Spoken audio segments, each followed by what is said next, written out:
সামান্য একজন বাঙালি অথচ যার নামের সাথে জড়িয়ে আছে international arms dealing, oil mafia, friendship with Saudi don Adnan Khashoggi, Iraq Iran war, America north কোরিয়ার শান্তি চুক্তির মতো বহু গুরুত্বপূর্ণ ইন্টারন্যাশনাল কনফ্লিক্ট, সুইস ব্যাংকের অ্যাকাউন্টে যার নামে রয়েছে হাজার হাজার কোটি টাকা, যার সাথে সাউথ আফ্রিকার অবিসংবাদিত নেতা নেলসন ম্যান্ডেলার রয়েছে খুবই ঘনিষ্ঠ সম্পর্ক। নেলসন ম্যান্ডেলা যাকে তার বিখ্যাত বই long walk two freedom gift করেছিলেন, যার সাথে সম্পর্ক রয়েছে ব্রিটিশ প্রধানমন্ত্রী টনি ব্লেকারের। কথা বলছিলাম CEO and chairman of Datco group doctor Musa bin Shamsher ওরফে প্রিন্স মুসা, যাকে বলা হয় বাংলার রিয়েল ডন, যাকে বাংলার ইতিহাসে সেরা ধনী ব্যক্তি হিসেবে গণ্য করা। গল্পের শুরুটা হয়েছিল 1945 সালে। গোটা মানবজাতি যখন দ্বিতীয় বিশ্বযুদ্ধের ভয়াবহ অবস্থায় বিপর্যস্ত বিধ্বস্ত, ঠিক ওই মুহূর্তে বেঙ্গল প্রেসিডেন্সির ফরিদপুর জেলার এক মিডল ক্লাস মোল্লা পরিবারে জন্ম নেয় এক ছোট্ট শিশুর নাম মুসা বিন শমশের। জন্ম নেওয়ার সময় বাবা ছিলেন একজন সিভিল সার্ভেন্ট।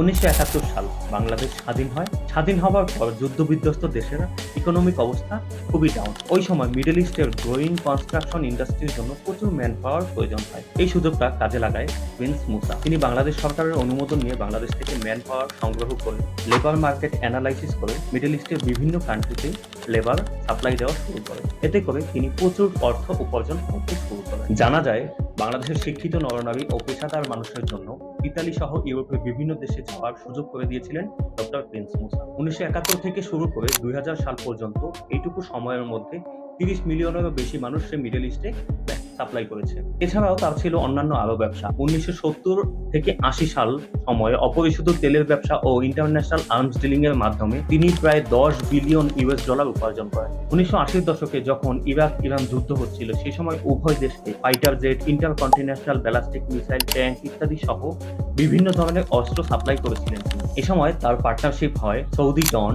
আদনান খাশোগির সাথে। তার এই ব্যবসার উন্নতি দেখে পরবর্তীতে সৌদি আরব, কাতার, কুয়েত, পাকিস্তান সহ অন্যান্য দেশের সাথেও তিনি এই অস্ত্র ব্যবসা করেছেন। অনেকেই তাকে ফ্রড, বাটপার, ভুয়া, অন্তঃসার শূন্য, নিজের ঢোল নিজে পেটানো ব্যক্তি হিসেবে অভিহিত করে থাকেন। এর কারণ হচ্ছে এত বড় কোম্পানির প্রতিষ্ঠাতা হলেও বাংলাদেশে তার ব্যবসার কোনো ঢাকা নেই। তার ডাটকো গ্রুপের হেডকোয়ার্টার বাংলাদেশের বনানীতে রইলেও এই কোম্পানির রেজিস্ট্রেশন কিন্তু বাংলাদেশ নয়। তিনি 1975 সালে তার কোম্পানির ডাটকো গ্রুপের রেজিস্ট্রেশন করেছিলেন পানামাতে। পানামাতে এই ডাটকো কোম্পানির রেজিস্ট্রেশন করার কারণ হলো পানামার ট্যাক্স ফ্রি। বিশ্বের বিভিন্ন দেশের বুদ্ধিমান ব্যবসায়ীরা পানামাতে এসে তাদের ব্যবসা রেজিস্ট্রেশন করে ওই দেশের ট্যাক্স ফ্রি ল এর জন্য।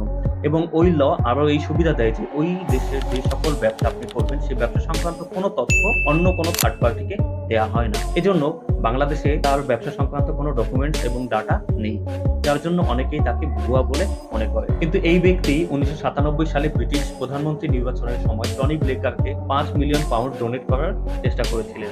মুসা বিন শমশেরের জীবন একদিকে যেমন সফলতায় পরিপূর্ণ, আরেকদিকে তেমনি প্রচুর রহস্যে ঘেরা। এই ধরনের রহস্যময় ও অজানা গল্প যদি আপনারা আরো বেশি পেতে চান, তাহলে আমার চ্যানেলটি সাবস্ক্রাইব করবেন এবং নোটিফিকেশন বেল আইকন ক্লিক করে আমাকে সাপোর্ট করবেন এবং ভিডিওটি কেমন লাগলো সেটা কমেন্টে জানাবেন।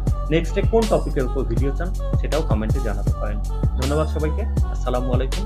সবাই সুস্থ থাকবেন।